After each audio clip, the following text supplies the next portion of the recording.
Hello guys, welcome to Upasthapana YouTube channel. This is Muralidhar Jari.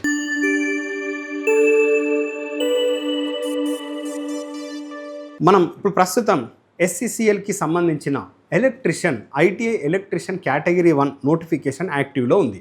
So దానికి సంబంధించిన daily మనం ఉపస్థాపన institution channel నుండి మనం ఒక క్వశ్చన్ ఇచ్చేసి దానికి సరిపడే ఎక్స్ప్లెనేషన్ అనేది మనం యూట్యూబ్లో అందిస్తున్నాం. సో ఆస్పిరెంట్స్కి మనం ఎలాంటి కంటెంట్ ఇస్తున్నాం, దానికి ఎలాంటి ఎక్స్ప్లెనేషన్ ఇస్తున్నాం అని తెలియడానికి ఈ క్వశ్చన్స్ అనేది మనం ఎక్స్ప్లెయిన్ చేస్తున్నాం. మరి టాపిక్లోకి ఎంటర్ అయ్యే ముందు వెరీ రీసెంట్గా మన ఉపస్థాపన ఇన్స్టిట్యూషన్ నుంచి సింగరేణికి సరిపడే విధంగా అంటే ITI ఎలక్ట్రీషియన్కి సరిపడే విధంగా మేము ఒక బుక్ని రిలీజ్ చేయడం జరిగింది. సో ఈ బుక్ అనేది ITI ఎలక్ట్రీషియన్ ఆస్పిరెంట్స్కి, అదేవిధంగా వైర్మ్యాన్ ట్రేడ్కి అంటే వివిధ రకాల అంటే లైక్ సెంట్రల్ గవర్నమెంట్ నుంచి వివిధ రకాల నోటిఫికేషన్స్కి ఉపయోగపడుతుంది. అదేవిధంగా రాబోయే ALP CBT2 సెకండ్ CBT2 ఎగ్జామ్కి ఉపయోగపడుతుంది. అదేవిధంగా ఆంధ్రప్రదేశ్ జైలం వేరే ఎగ్జామ్స్ కూడా ఉపయోగపడుతుంది. ఇది బుక్ అండి, వెరీ రీసెంట్గా మేము లాంచ్ చేశాము. సో ఈ బుక్ మీరు పర్చేజ్ చేయాలనుకుంటే ఈ బుక్ అనేది బుక్లో మేము ప్రతి కంటెంట్ అనేది ప్రొవైడ్ చేశాము. అదేవిధంగా ఇందులో MCQs ఇచ్చాము, దానికి సరిపడే విధంగా అంటే MCQs ఇచ్చాము, సఫిషియంట్ MCQs టాపిక్ యొక్క స్ట్రెంత్ని బట్టి. అట్లనే కీస్ కూడా ప్రొవైడ్ చేశాం అంటే MCQs, ఎందుకంటే ఎగ్జామ్ అనేది MCQs రూపంలో జరుగుతుంది కాబట్టి మేము MCQs అందించాం. సో ఈ బుక్ గురించి గతంలో మేము ఒక వీడియో చేశాము. ఇంకా మీకు ఈ బుక్ గురించి డీటెయిల్గా కావాలంటే ఆ వీడియోకి వెళ్ళి మీరు చూడొచ్చు. సో ఈ బుక్ మీరు పర్చేజ్ చేసుకోవాలనుకుంటే మేము వీడియో కింద డిస్క్రిప్షన్ బాక్స్లో మేము ఉపస్థాపన ఇన్స్టిట్యూట్ యాప్ లింక్ ప్రొవైడ్ చేశాము. ఆ లింక్ని మీరు క్లిక్ చేసుకొని యాప్ని డౌన్లోడ్ చేసుకుంటే మీరు అందులో మీరు బుక్ పర్చేజ్ చేసుకోవచ్చు. అయినా ఈ బుక్ గురించి మీకు ఇంకా ఏమైనా డౌట్స్ ఉంటే ఈ కింద స్క్రోల్ అవుతున్న నెంబర్స్కి కాల్ చేయండి, మా మేనేజ్మెంట్ మీకు రెస్పాన్స్ ఇస్తారు. రైట్, మరి ఇప్పుడు టాపిక్లోకి ఎంటర్ అవుదాం. సో ఇప్పుడు వచ్చి చూడండి, ఫస్ట్ ఇది లాస్ట్ టైం మనం 3 క్వశ్చన్స్ కంప్లీట్ చేసాము. సో ఈరోజు 4th question, resistance of 50 kilo ohm has conductance of. చూడండి బ్రదర్, రెసిస్టెన్స్ వేరు, ఇది రెసిస్టెన్స్ ఆఫ్ 50 kilo ohm అంటే 50 kilo ohm అనేది resistance, has conductance of dash, ఎంత కండక్టెన్స్ని కలిగి ఉంది. సో ఫస్ట్ ఆఫ్ ఆల్ మీకు గుర్తు అంటే తెలియాల్సిన విషయం ఏంది అని అంటే ఇక్కడ కండక్టెన్స్ ఏంది అని అంటున్నాడు. ఎప్పుడైనా ఒక ఆస్పిరెంట్ ఒక అభ్యర్థి క్వశ్చన్ని సాల్వ్ చేస్తున్నప్పుడు క్వశ్చన్లో ఇమిడి ఉన్న మీనింగ్ని ప్రాపర్గా అర్థం చేసుకుంటే క్వశ్చన్ని అక్యురేట్గా చేయగలడు. సో ఒకవేళ ఈ క్వశ్చన్లో ఉన్న మీనింగ్ మీకు అర్థం కాలేదనుకోండి, అప్పుడు అక్యురేట్ ఆన్సర్ రాదు. మీరు ఏ విధంగా చేసినా కూడా మ్యాక్సిమం మీకు వచ్చిన ఆన్సర్ ఇచ్చిన 4 ఆప్షన్స్లో ఉంటుంది. సో మోస్ట్లీ మీరు ఆ విధంగా క్వశ్చన్ కనుక ప్రాపర్గా అర్థం చేసుకోకుంటే రాంగ్ ఆన్సర్ చూజ్ చేసుకునే పాసిబిలిటీస్ ఎక్కువగా ఉంటాయి. సో ప్రతి ఒక్క ఆస్పిరెంట్స్కి నేను చెప్పేది ఒకటే, SCCL నుండి అంటే చాలా రోజుల తర్వాత ఆఫ్టర్ 2-3 years మనకి నోటిఫికేషన్ మళ్ళీ వచ్చింది. కాబట్టి వచ్చిన ఆపర్చునిటీని ప్రాపర్గా సద్వినియోగం చేసుకోండి. కాబట్టి క్వశ్చన్ సాల్వ్ చేసేటప్పుడు ఏ విధంగా చేయాలి, ఏ క్వశ్చన్ ఇచ్చినా అందులో ఉన్న మీనింగ్ని ప్రాపర్గా అర్థం చేసుకోవాలి. దానికి సంబంధించి కంటెంట్ ఏదైతే ఉందో ఆ కంటెంట్ని మీరు ప్రాపర్గా తెలుసుకోవాలి. So resistance of 50 kilo ohm has a conductance of dash. So 50 kilo ohm ఉన్న రెసిస్టెన్స్కి ఎంత కండక్టెన్స్ ఉంటుంది. సో మరి క్వశ్చన్ని సాల్వ్ చేసే ముందు నేను దీనికి ఒకసారి కంటెంట్ ఇస్తాను చూడండి. ఫస్ట్ ఆఫ్ ఆల్ రెసిస్టెన్స్ని మనం ఏ విధంగా చూపిస్తాం. రెసిస్టెన్స్ సింబల్ ఏంది, ఓన్లీ రెసిస్టెన్స్ గురించి మాట్లాడి తర్వాత నేను కండక్టెన్స్ గురించి నేను మాట్లాడతా. సో రెసిస్టర్ అనేది ఒక డివైస్, ఆ డివైస్కి ఉన్న నేచర్ని మనం రెసిస్టెన్స్ అంటున్నాం. ఆ రెసిస్టెన్స్ అంటే it opposes the flow of current. అంటే రెసిస్టర్ ఏం చేస్తుంది, దానికి ఉన్న నేచర్ ఏంటిది రెసిస్టెన్స్. ఆ రెసిస్టెన్స్ ఏం చేస్తుంది, దాని గుండా ప్రవహించే విద్యుత్ ప్రవాహాన్ని వ్యతిరేకించడమే దాని యొక్క స్వభావం. సపోజ్ నేను రెసిస్టర్ని ఈ విధంగా చూపిస్తున్నాను, గతంలో కూడా మనం డిస్కస్ చేశాము. సో దీన్ని మనం రెసిస్టర్ అంటాము. సో దీని యొక్క ప్రమాణాలు యూనిట్స్ కంపల్సరీ అడుగుతారు. యూనిట్స్ రెసిస్టెన్స్ యొక్క యూనిట్స్ వచ్చి ఓమ్స్.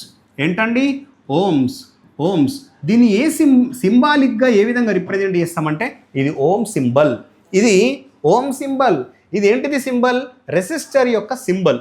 రెసిస్టర్ ద్వారా ఎప్పుడైతే విద్యుత్ ప్రవాహం ప్రవహిస్తుందో దాని ద్వారా ప్రవహిస్తున్న క్రమంలో ఆ విద్యుత్ ప్రవాహాన్ని వ్యతిరేకిస్తుంది.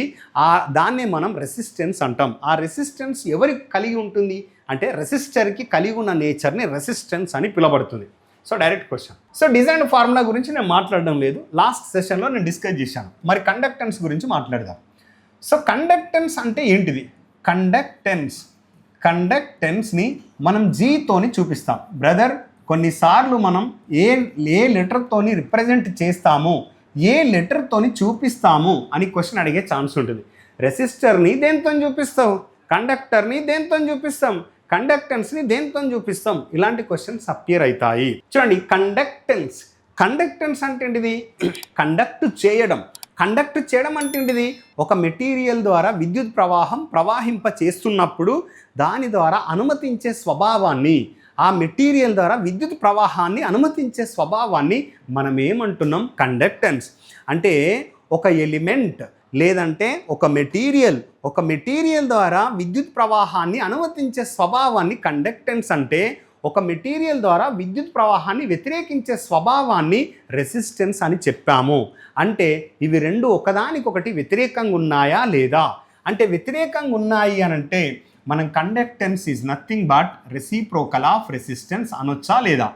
Reciprocal of resistance. క్లియర్గా వినండి, రెసిప్రోకల్ ఆఫ్ రెసిస్టెన్స్ అంటే ఏంటిది? రెసిప్రోకల్ ఆఫ్ రెసిస్టెన్స్ మంచిగా గమనించండి బ్రదర్. రెసిప్రోకల్ ఆఫ్ రెసిస్టెన్స్ అంటే ఇట్లా 1/R. రెసిప్రోకల్ ఆఫ్ ఎక్స్ అంటే ఏంటిది? 1/X. రెసిప్రోకల్ ఆఫ్ వై అంటే ఏంటిది? 1/Y. So careful. చలో, మరి ఇక్కడ నేను కండక్టెన్స్ యొక్క సింబల్ని చూపిస్తా. కండక్టెన్స్ యొక్క సింబలు, రెసిస్టర్ యొక్క సింబలు రెండు సేమే గుర్తుపెట్టుకోండి. సో దేర్ ఫోర్ ఇది కండక్టెన్స్ అనగా రెసిప్రోకల్ ఆఫ్ రెసిస్టెన్స్. మరి మీరు గమనించండి, G = 1/R అంటే చూడండి, రెసిస్టర్ యొక్క యూనిట్స్ ఏమని చెప్పినాం? 1/Ohm. ఇది పైకి తీసుకెళ్తే, లవంలోకి తీసుకెళ్తే ఏమవుతుంది? MHO. దీన్నే మో సింబల్గా చూపిస్తాం. సో కండక్టెన్స్ యొక్క ప్రమాణాలు ఏంటిదంటే మో అనొచ్చు, మో సింబల్ అనొచ్చు. సో ఇంకొక విషయం, మరి కండక్టెన్స్కి రెసిస్టర్కి ఎలాంటి సంబంధం ఉంది? విలోమాన సంబంధం ఉంది. విలోమాన సంబంధం అంటే చూడండి బ్రదర్, చూడండి రెసిస్టెన్స్ అంటే వ్యతిరేకించే స్వభావం పెరిగినా కొద్దీ, అంటే విద్యుత్ ప్రవాహాన్ని వ్యతిరేకించే స్వభావం పెరిగినా కొద్దీ అనుమతించే స్వభావం తగ్గుతుంది. ఎందుకు? రెండు ఒకదానికొకటి విలోమానుపాతంలో ఉన్నాయి. సపోజ్ రెసిస్టెన్స్ తక్కువ ఉందనుకో, వ్యతిరేకించే స్వభావం తగ్గినా కొద్దీ అనుమతించే స్వభావం పెరుగుతుంది. సో ఇంతకుముందే చెప్పాను, రెసిస్టెన్స్ అంటే ఇది విద్యుత్ ప్రవాహాన్ని వ్యతిరేకించే స్వభావం, కండక్టెన్స్ అంటే ఇది విద్యుత్ ప్రవాహాన్ని అనుమతించే స్వభావం. సో ఇప్పుడు మనం ఇది అంటే దీనికి సంబంధించిన రిలవెంట్ ఇన్ఫర్మేషన్. ఇక్కడ నుంచి ఎలాంటి క్వశ్చన్ వచ్చినా మీరు చేయగలిగే విధంగా మీరు తయారు కావాలి. సో ఇప్పుడు మనం దీనికి సంబంధించిన క్వశ్చన్ సాల్వ్ చేద్దాం. ఏం అడిగిండో నీకు ఇచ్చింది ఏంటిది? రెసిస్టెన్స్ ఇచ్చాడు. నేను అడిగింది ఏంటిది? కండక్టెన్స్. అంటే కండక్టెన్స్ అంటే ఏంటిది బ్రదర్? 1/, రెసిస్టెన్సా కాదా? Okay, G = 1/R.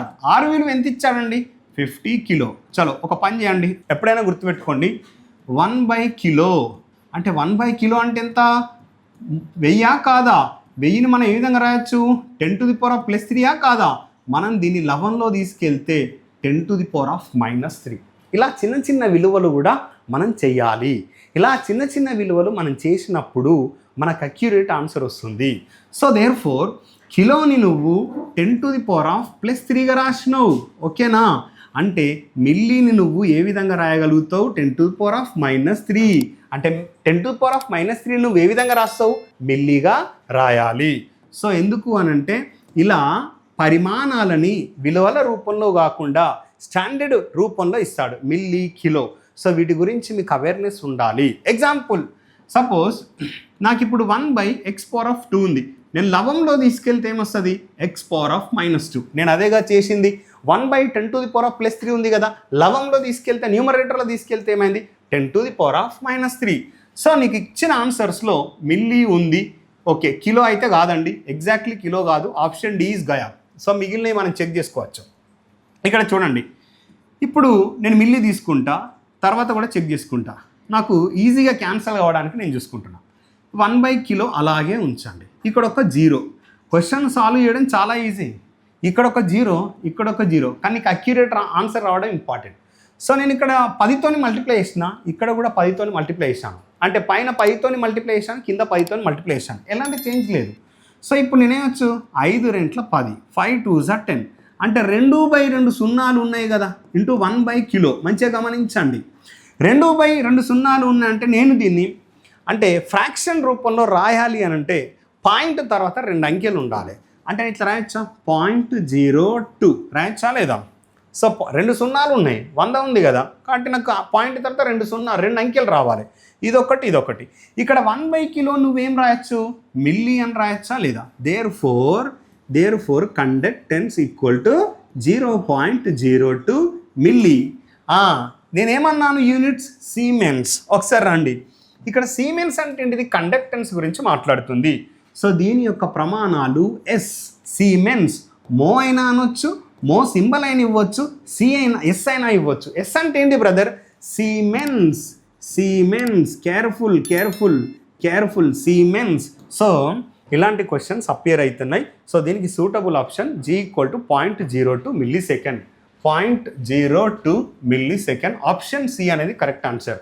సో ఈ క్వశ్చన్ అనేది గతంలో ఇస్రో టెక్నీషియన్ B 2016 ఇలా మనకు సబ్జెక్ట్ ఉన్నప్పటికీ ఎస్ అంటే ఏందో తెలియదు. సో ఇక్కడ మీరు ఇలాంటి క్వశ్చన్స్ ప్రాక్టీస్ చేయడం వల్ల you will get more practice, you will get more command on the subject. So ఇలా మన ఉపస్థాపన ఇన్స్టిట్యూషన్ నుంచి హనుమకొండలో ఆఫ్లైన్ క్లాసెస్ ఇదే విధంగా మేము ఎక్స్ప్లెనేషన్ ఇవ్వడం జరుగుతుంది. ఒకవేళ మా ఆఫ్లైన్ క్లాసెస్ గురించి మీరు ఇంట్రెస్ట్ ఉన్నట్లయితే మీరు అడ్మిషన్ తీసుకోవచ్చు. మీకు ఎలాంటి డౌట్స్ ఉన్నా కూడా, అంటే అడ్మిషన్ పట్ల కావచ్చు, క్లాసెస్ పట్ల కావచ్చు, కింద స్క్రోల్ అవుతున్న నంబర్స్కి కాల్ చేయండి. సో మా వీడియో ఎక్స్ప్లెనేషన్ నచ్చినట్లయితే వీడియోని లైక్ చేయండి. ఫస్ట్ టైం మా ఛానల్ని విజిట్ చేస్తే తప్పకుండా సబ్స్క్రైబ్ చేయండి. Thank you. All the best.